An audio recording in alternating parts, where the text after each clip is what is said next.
In parts 1 and 2 of my video series on the life of Jascha Heifetz, we considered the early years in Russia to Carnegie Hall, and then Heifetz from his late teens through to his mid to late 40s, which I described as his fun years.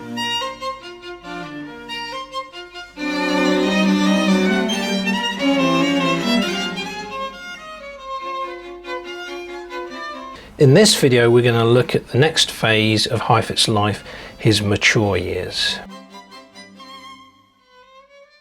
And let's start with the year 1946, because in this year, the divorce from Florence Vidor was granted in January. Heifetz went on to tour the United States, Mexico and Cuba. He published 2 popular songs under the pseudonym of Jim Hoyle with the lyricist Marjorie Gertsius. One, When You Make Love to Me, Don't Make Believe, became a hit, recorded by the likes of Bing Crosby, Helen Ward and Margaret Whiting. Following the divorce from Florence Arto, his first wife, Heifetz went on to take an 18 months long sabbatical off the concert stage, not returning to the concert stage until January of 1949. The divorce from Florence, which occurred in 1946, was reported on quite dryly by Time magazine. Divorced by Jascha Heifetz, 45, Russian-born violin virtuoso. Florence Vidor Heifetz, 44, retired silent screen star. After 17 years of marriage, 2 children in Santa Ana, California. Testimony highlight: she spoke disparagingly of violinist Heifetz's musical ability. And Time magazine in 1945 recorded that he had summoned his friend Rudolf, or Rudy Polk, to testify on his behalf that every time we were out in social gatherings, my wife belittled me as a musician. This period of Heifetz's life also coincided with his first major personal loss, the death of his mother, Anna. What was Heifetz's relationship after this divorce with his adopted daughter, Susie, who was Florence's daughter from a previous marriage? By now, she must have been grown up. Unfortunately, I don't have that much information on that. Heifetz married socialite Frances Spiegelberg in 1947. Her full name being Frances Spielberger Spiegelberg. That year he gave the world premiere of the Korngold Violin Concerto with Vladimir Golshman at the St. Louis Symphony. He toured the United States and gave concerts in England, France, Belgium, Switzerland and Cuba. His son Jay Heifetz was born in 1948. Then began Heifetz's sabbatical from the concert stage, although during this time he did give 4 nationwide radio performances on NBC's The Telephone Hour.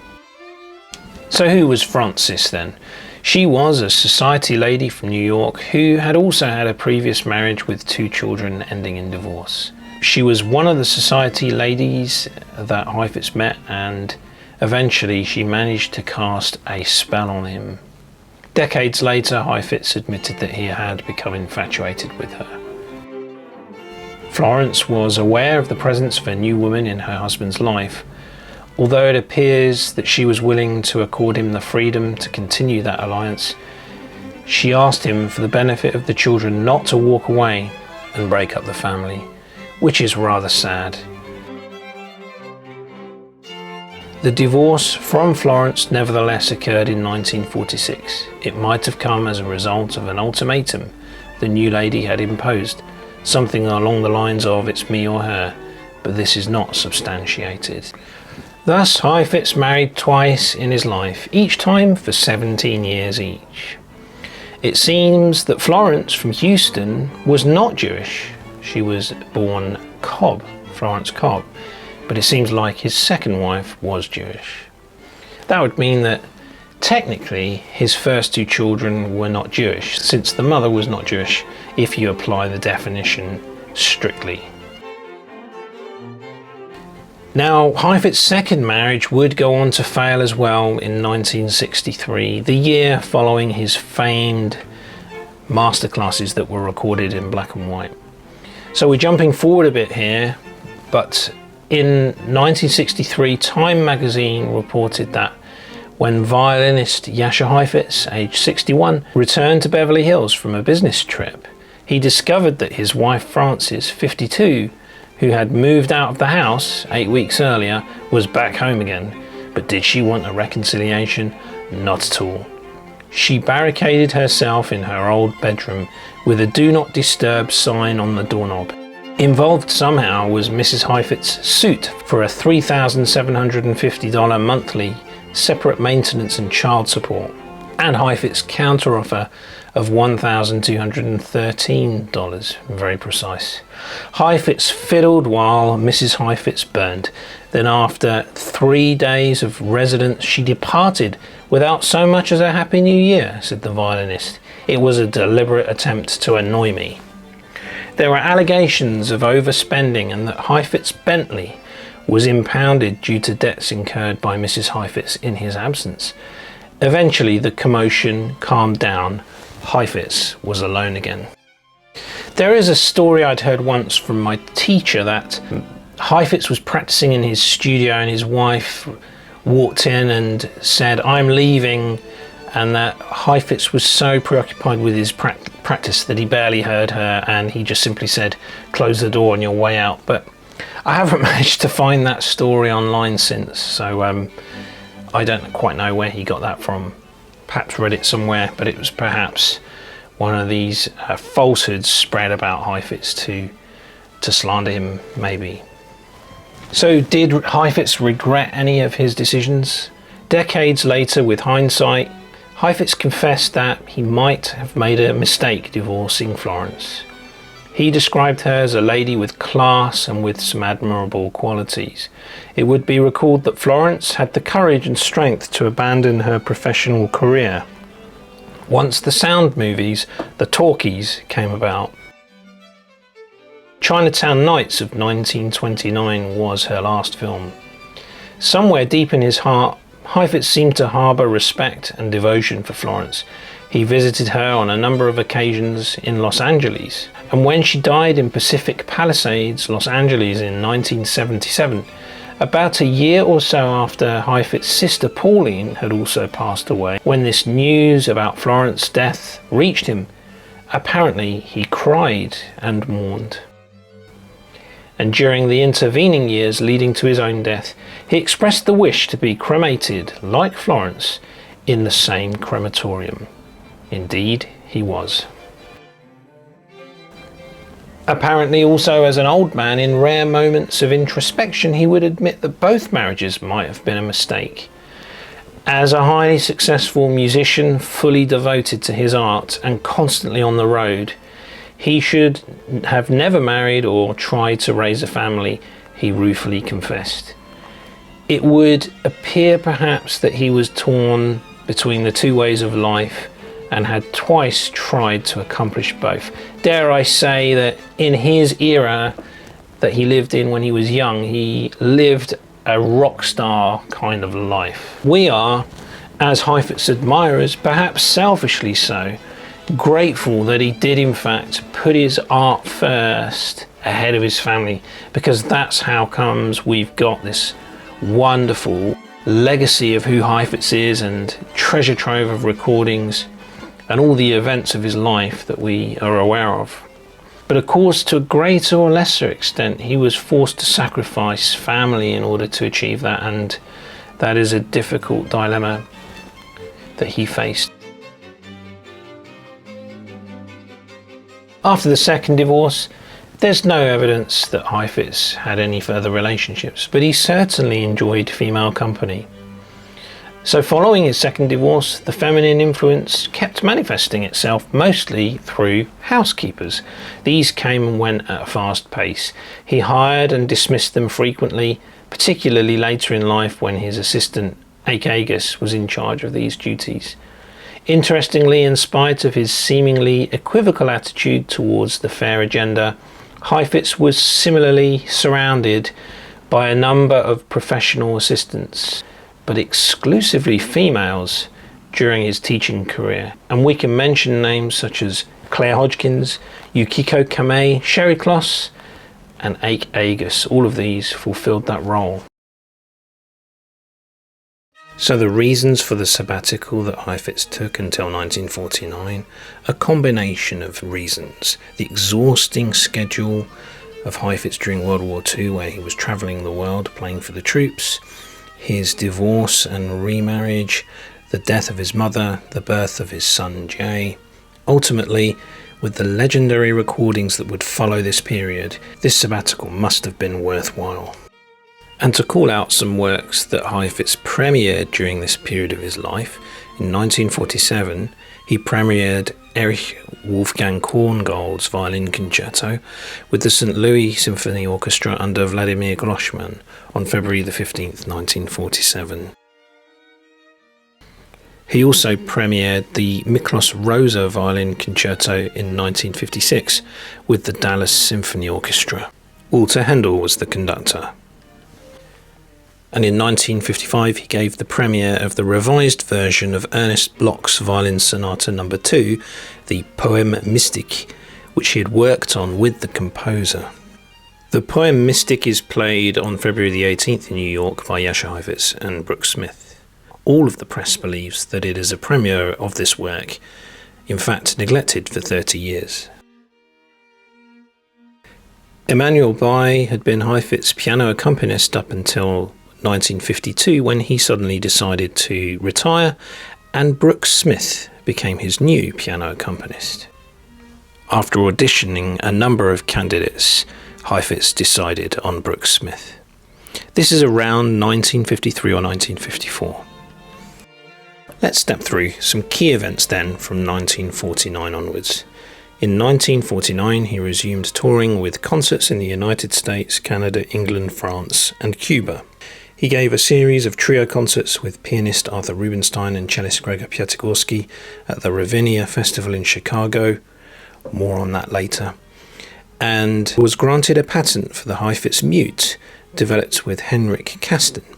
He also made his first television appearance on NBC's The Telephone Hour.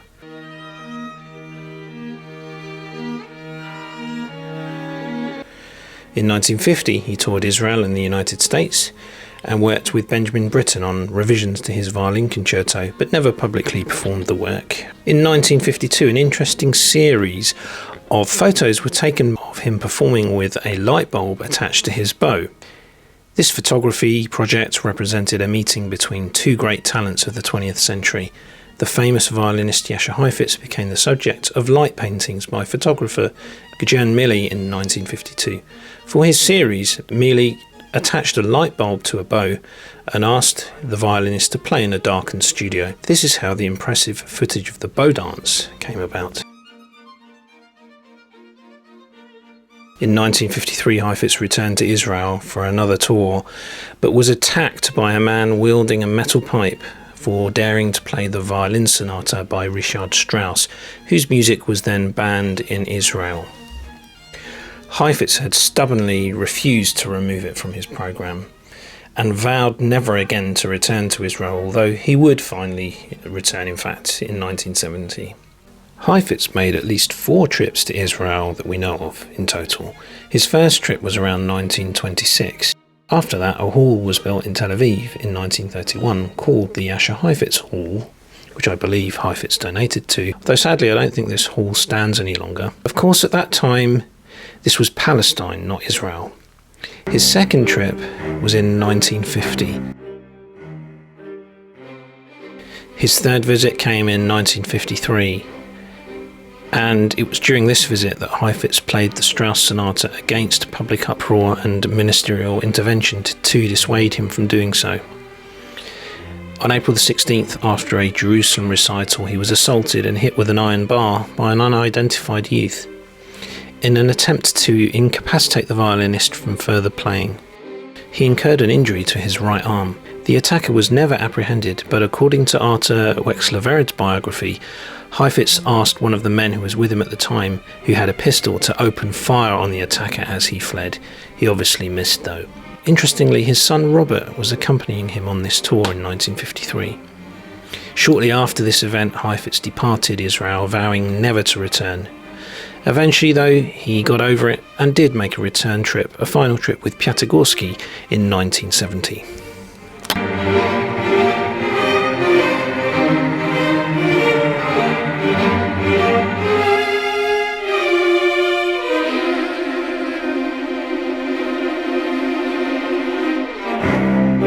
In 1953, Heifetz also gave concerts in England, Belgium, France, Italy, Portugal, Finland, Sweden, Norway, Cuba and the United States. In 1954, Heifetz toured Japan and the United States and gave concerts in Canada, England and France. As mentioned, Brooke Smith became his accompanist.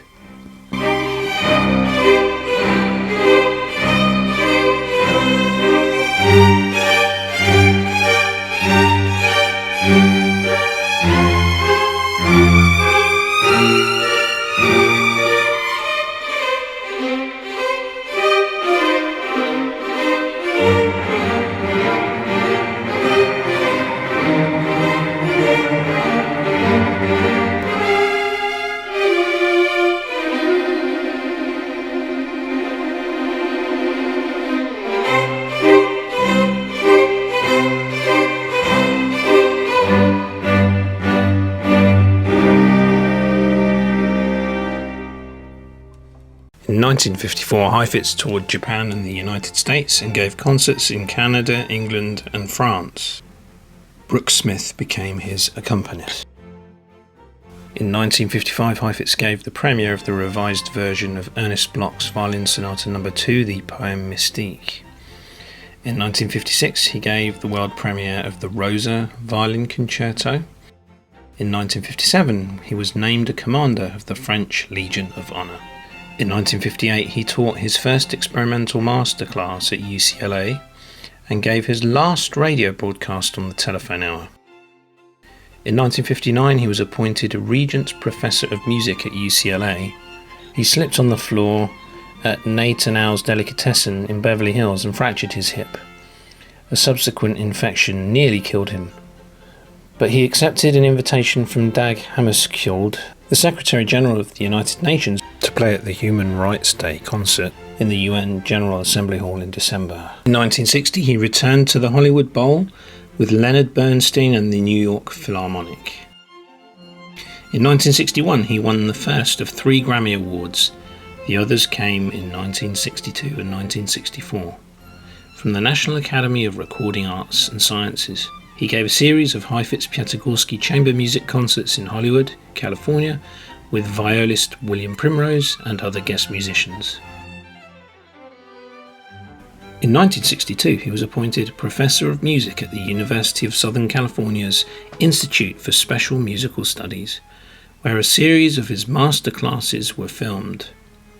He performed at the Paris Opera in a benefit for old musicians and made recordings in England.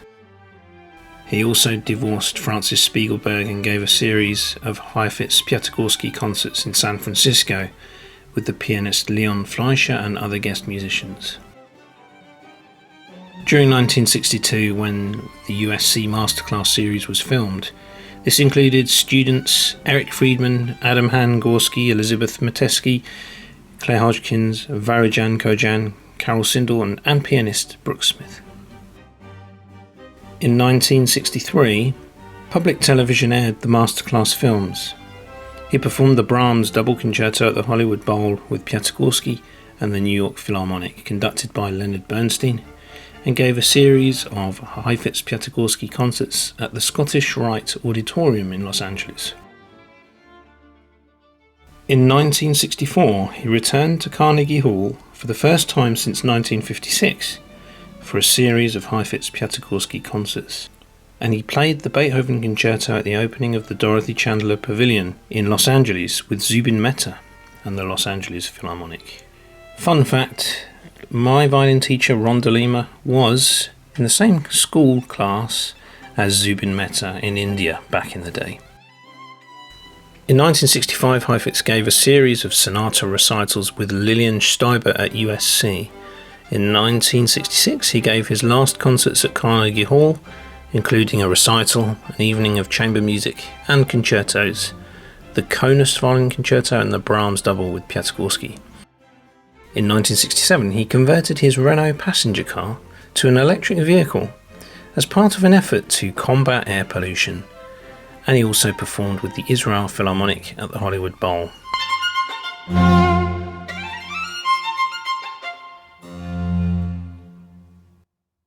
In 1968, he gave a recital with Brooks Smith at the Dorothy Chandler Pavilion, and also performed there with orchestra, playing the Prokofiev Second Violin Concerto and the Brahms Double with Piatigorsky.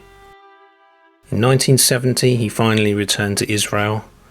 Despite promising never to return, he managed to get over that and went back, where he gave recitals and appeared with Piatigorsky, and he also that year filmed performances in Paris with Brooks Smith and the French National Orchestra for an NBC television broadcast that aired in 1971. In 1972, he performed a chamber music concert at USC with Piatigorsky and his students, and gave his final recital with Brooks Smith at the Dorothy Chandler Pavilion in Los Angeles, which was recorded and issued by Columbia Records.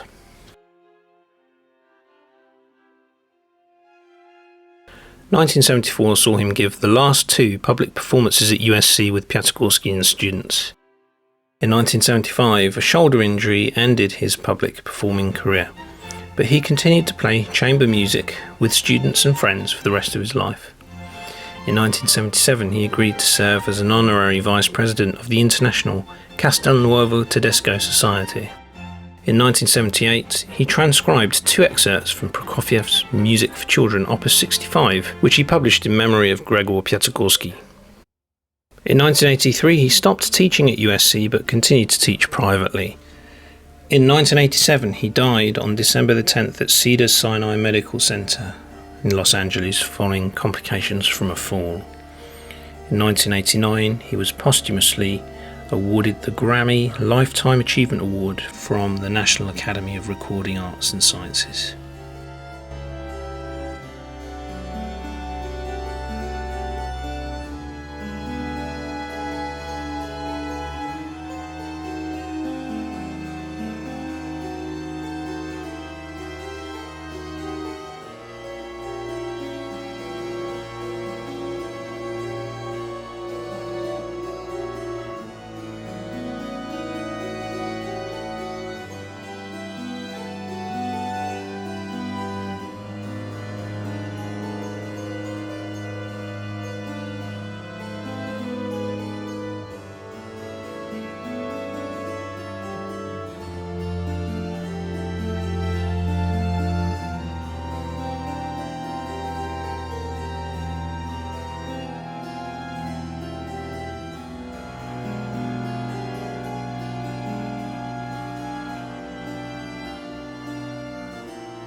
Let's spend a few moments now discussing the famous so-called $1 Million Trio.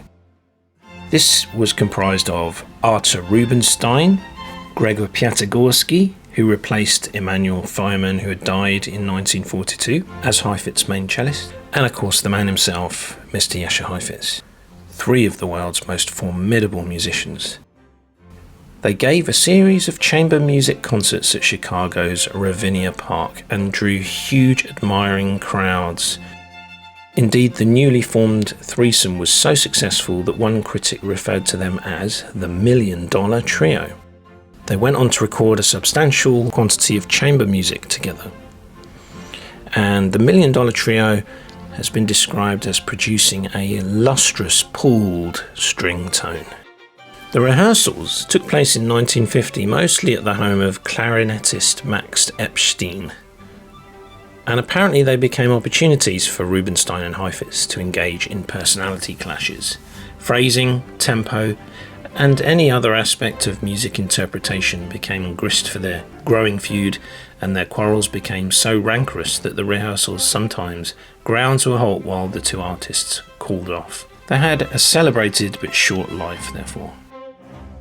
Rubinstein reported later that Heifetz was particularly perturbed by the billing in the concert programs because Rubinstein's name always came first, followed by Heifetz and then Piatigorsky. Heifetz wondered why the billing couldn't rotate so that each of them would be mentioned first at one time or another. Seems fair.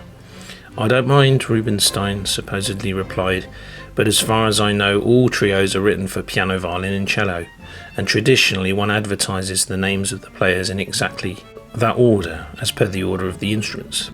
Heifetz argued that he had seen some trios for violin and cello with piano accompaniment. Rubinstein doubted it. Heifetz insisted. Rubinstein lost his temper. Jascha, he shouted. Even if God were playing the violin, it would be printed Rubinstein, God, and Piatigorsky in that order. When RCA printed the record jackets, the names of Rubinstein and Heifetz appeared side by side on the top line, but the two never performed together again.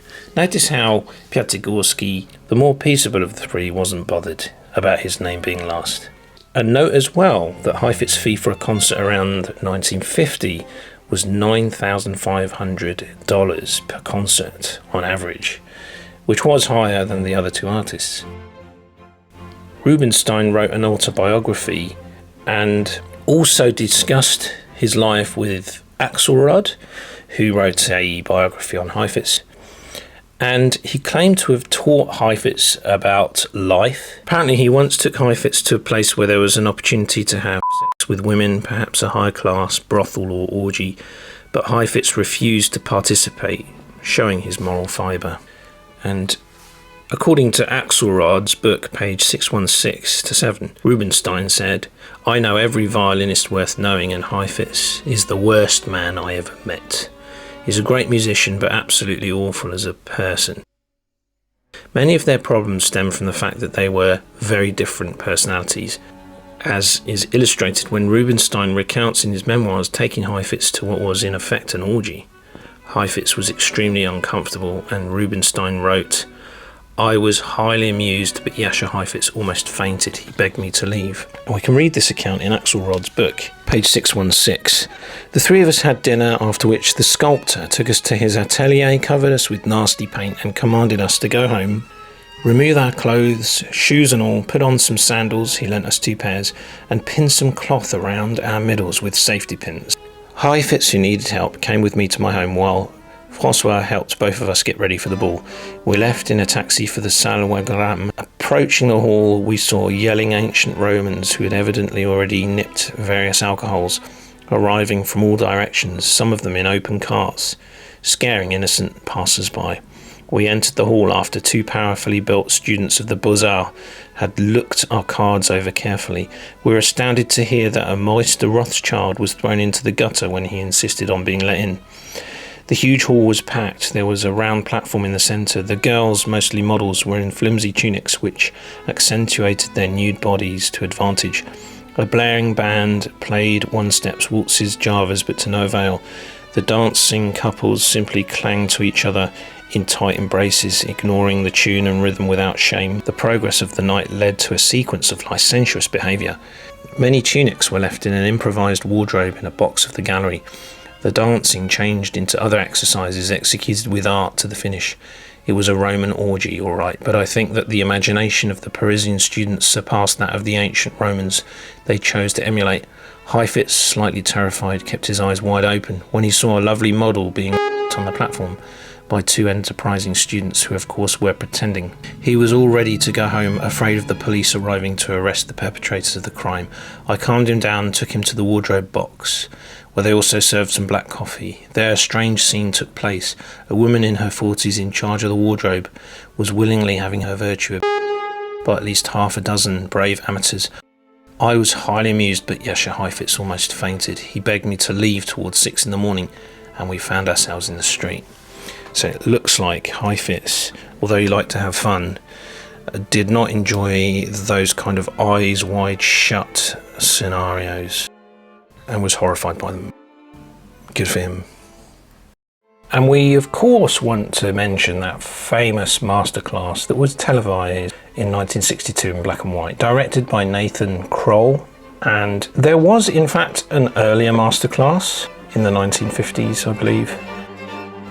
But this one took place in 1962 and is a renowned series of rare television appearances of the legendary Jascha Heifetz, often referred to as the greatest violinist of the 20th century, as he leads a historic masterclass at the University of Southern California in 1962. Through their mixture of brilliance and informality, these classes offer a glimpse into the technique, process and personality of a classical virtuoso, and also of Heifetz's strict disciplinarian approach. But also his lighter humorous side comes through as well. In the early 1960s, Jascha Heifetz agreed to have some of his violin classes at the USC filmed for posterity, resulting in 8 programs originally broadcast by national educational television. Today's documentary directors probably would have edited out long stretches of tuning or shots of the participants walking back and forth, yet such moments enhance the production's realism. Heifetz generally sits behind a desk, listening intently with score in hand, and is prone to tap out the rhythm with a pencil when students take even the smallest rhythmic liberties. And I'll include a link to one of Heifetz's students, Ronald Koelman, a Dutch student, who actually describes where this famous stick that Heifetz uses came from. It was a gift given to Heifetz by a student, apparently, so I'll leave the link in the description for you to watch that. This brilliant musician, Heifetz, can be seen demonstrating, cajoling, inspiring and occasionally terrifying his pupils as he imparts his unquestioned genius and lifetime of musical experience. I'll leave the references that I'm quoting from in the description box. Violinist Eric Friedman is the most featured student throughout these classes, and although his artistry already operates at an extraordinary level of accomplishment, Heifetz still finds a few bones to pick. He and Friedman team up for 2 of the Bach double concertos movements where they display dazzling unanimity. Heifetz would go on to record that with Friedman in London. And it is, in my opinion, a far better version than the earlier one of Heifetz trying to play both parts on the same recording, and also is in keeping with the tradition of teacher and student performing this concerto together, as many other famous violinists have done. Other unique moments to savour are the teenage Carol Sindel, who went on to a brilliant teaching career in the first movement of Bach's A minor concerto, with Heifetz adroitly accompanying her at the piano, thus showcasing Heifetz's amazing piano skills. Plus 2 Beethoven quartet movements performed by class members. The Opus 18 number 5's first movement features Heifetz himself sitting in. Then there's Heifetz's brilliant imitation of an untalented student hacking through the first movement of Vieuxtemps' 4th concerto. He does this with deadpan humour and impeccable timing, very much in the manner of Mozart incorporating inept compositional techniques in a musical joke. In short, Heifetz fans and string professionals alike will find this release valuable and essential. I even find, even though Heifetz is doing a Mickey take of a bad student, even in that his playing sounds brilliant. Now to talk about Heifetz as a teacher. Jascha Heifetz inherited a wonderful legacy passed to him by Leopold Auer, who he deeply respects and whose teaching methods he tried himself to emulate. On the subject of Heifetz's generosity towards his student and kindness, I've made this subject of another video, but I will say that he did buy a violin for Pierre Amoyal, and he did bequeath his tononi to Sherry Kloss, and he did help his students financially when they were struggling, including helping them to be able to remain in the US to continue their studies if they were foreign students. So that kind of silences those that would claim that Heifetz was mean. He certainly was strict and a disciplinarian, and woe betide the student that did choose to disagree with Heifetz on an important point of musicality. I don't think many would dare. In 1953 he began his teaching activity as a distinguished professor, but when dismissed shortly afterwards, he jokingly called himself the extinguished professor. In 1970 the USC teaching moved to the Los Angeles Center of Performing Arts campus. The Heifetz tree previously at USC was custom moved at his request and planted in front of his studio window at Clark House. Heifetz very particular.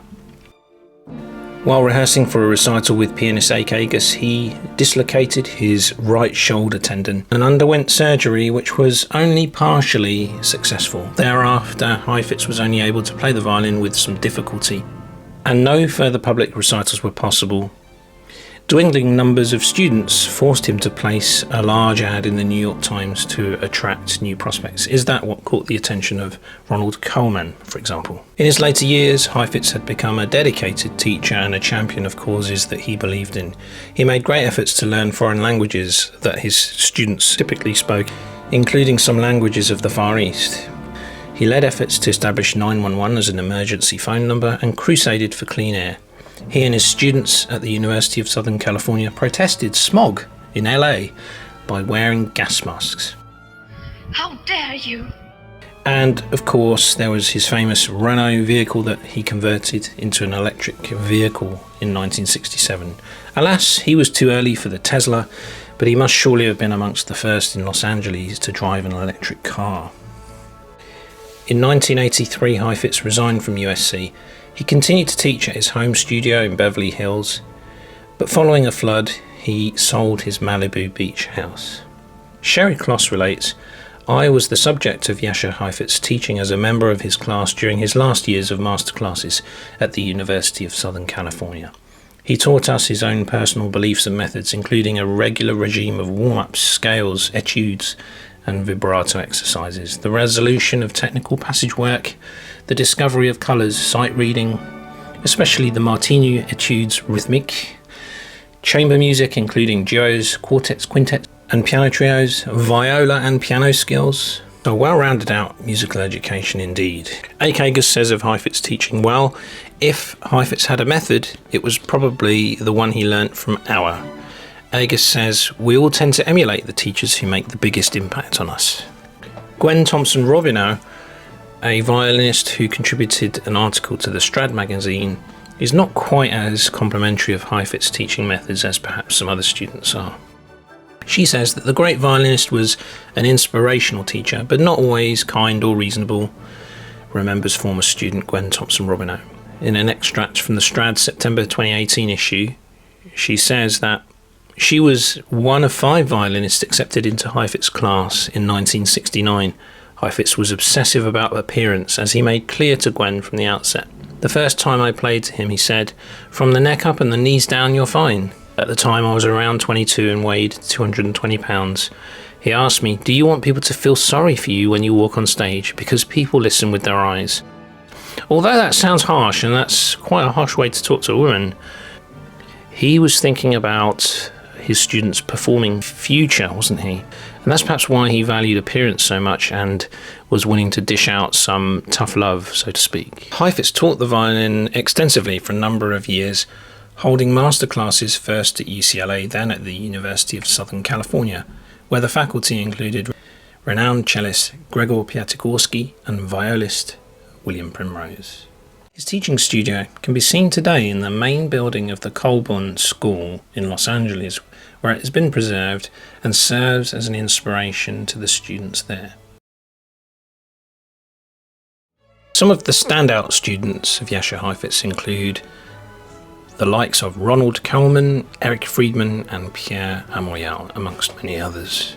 Heifetz begins to suffer from occasional fits of dizziness, loss of consciousness, and falls in his house and refuses medical attention. He lives an increasingly reclusive life and suffers bouts of depression, their duration increasing with time, if you can believe what A.K. says in her book about these final days of Heifetz. In October 1987, returning home after breaking the Yom Kippur fast with his Chaparro friends, he suffered a fall in his garage. Severe internal brain bleeding was found in hospital and traces of similar past episodes. And he underwent brain surgery to drain and relieve the pressure, but despite that, died on December the 10th at 23:10 hours, alone in his room. December the 10th, 1987. I guess he was just shy of 87 years old. Heifetz liked his drink and had returned from a party. That's true, but of course it's a sad fact that for many old people it's a fall that hastens their demise, tragically. Heifetz's ashes were scattered at sea by plane. One reference, which I'll leave in the description, mentions that Heifetz left nothing to his family members. I'm not sure how true that is, but I'll let you read the reference and make up your own mind. A note on the timing of when Heifetz chose to stop performing. Well, he bowed out before he deteriorated. He still had full mastery of the technique, and in that respect he compares favourably with Milstein, maybe not so favourably with Ricci and Menuhin, who insisted on continuing way beyond their best years. I'll let you be the judge of whether that's a good thing or not. What can we say about Heifetz and jazz? Well, Heifetz valued anything that was the opposite of mediocrity, and that included jazz. It's said that he was a fan of Thelonious Monk, and whilst Heifetz was not a jazz player per se, those jazz pieces that he did tackle, Gershwin, Brazilian pieces and so on, the Gershwin pieces are really classical music with a jazz veneer. Nevertheless, all those pieces with jazz inflections, Heifetz plays incredibly well. Had he been a pure jazz musician, he would have been one of the greatest in the jazz world, in my opinion. Everything he touched turned to gold. He had the Midas touch. Mistakes that Heifetz made and could have beens, I'll just mention two. It's so hard to find Heifetz mistakes, although in his performing career he did have one or two rare occasions of memory lapse, super rare. But doing the Bach double with himself, as I've already mentioned in this video, stands out as one mistake he made, but we can kind of view that as an experiment. And the biggest could have been, or should have been, in my opinion, was him not performing and recording with Vladimir Horowitz. Maybe that preserved his friendship with Vladimir Horowitz, I don't know, but that certainly would have been something amazing had it happened. What a shame it didn't. Heifetz's daughter was awarded a Grammy for her contribution to the RCA Masters collection of CDs. Accolades, there are so many accolades on Heifetz. So many people have said so many true and wonderful things about him. But two stand out to me in particular. One was a remark that Heifetz plays how I think.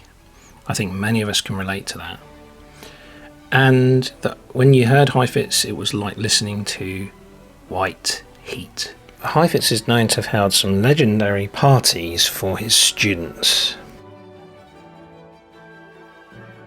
What was Heifetz's attitude on other artists? It appears that he did not suffer from professional jealousy. He didn't have time for such trivial matters, and was indeed very respectful and professional. For example, he held a minute's silence in the class when David Oistrakh passed away, according to Sherry Kloss. And according to Ronald Koelman and others, when Milstein was in town performing, any students who did not attend his concert, his recital, were fined. How did others feel about Heifetz? Let's quote a few. Zubin Mehta recalled greeting many well-wishers and autograph hunters in his dressing room. Suddenly he caught sight of a familiar face belonging to the man whom his father, Meli Mehta, himself a violinist, referred to as God. Zubin could not believe his eyes. There he was, Heifetz, congratulating the young conductor. As soon as everybody had left, he phoned his father. "You'll never believe this, but God was at my concert tonight." Mehta would go on to conduct Heifetz in a concert as well. Apparently Frank Sinatra was also a great admirer. He admitted that Heifetz was one of two people who most influenced and shaped his way of singing and interpretation. Henrik Schering, out of admiration, refers to Heifetz as the Emperor, while the late David Oistrakh used to say that there are many violinists, then there's Heifetz. Here are some of the interests that Heifetz had outside of the violin world. He liked gardening, and as we can see from videos, he got his students involved. He liked racing cars, though more in his younger years, but he did have a Bentley. He enjoyed playing ping pong or table tennis. He was instrumental in electric car development, certainly in California. And he learned languages. It's said that he was fluent in Russian, English, French, Spanish and Hebrew, and competent in Japanese, Korean, Indonesian and Polish. What can we say of Heifetz's Jewishness? Well, he certainly was not kosher. He ate ham. Heifetz liked to quote one particular line from the text of the traditional Hebrew traveller's prayer, Teflat Haderek, may you confer blessing upon the work of our hands. I think we can safely infer from this that Heifetz saw himself, much as Bach saw himself, as a devoted craftsman. That's the words of Ake Aegis in the Strad magazine. What could I say in conclusion to my video then, the third part of my three-part series on the life of Heifetz? Well, some say that he wasn't a happy man, that 2 marriages has ended in divorce, and that relationships with his 3 children were reportedly difficult. But then, as one writer asks, name a baby prodigy who is happy. You might think of Michael Jackson and others. The kind of obsessive dedication that goes into the making of a Horowitz or a Menuhin or a Heifetz leaves no chance for the normal experiences of childhood. Its absence has to take a toll somewhere. With the pranks that Heifetz liked to play and later on the parties, one wonders if, at times, the repressed childhood sometimes bubbles to the surface in Heifetz in adulthood. Normally such a serious man, but he was known to let his hair down as well. Heifetz's generosity is legendary. I personally disbelieve all of the detractors who like to claim that Heifetz was mean, including apparently Ruggiero Ricci, who once related to my teacher that Heifetz served him a very mean portion of whiskey when he was round at Heifetz's house. We're not sure if we believe that. He's really the epitome of perfection in violin playing and the representative of the golden age of violin playing. Heifetz also had some art interests, some quite intriguing choices of art that he liked to display in his house.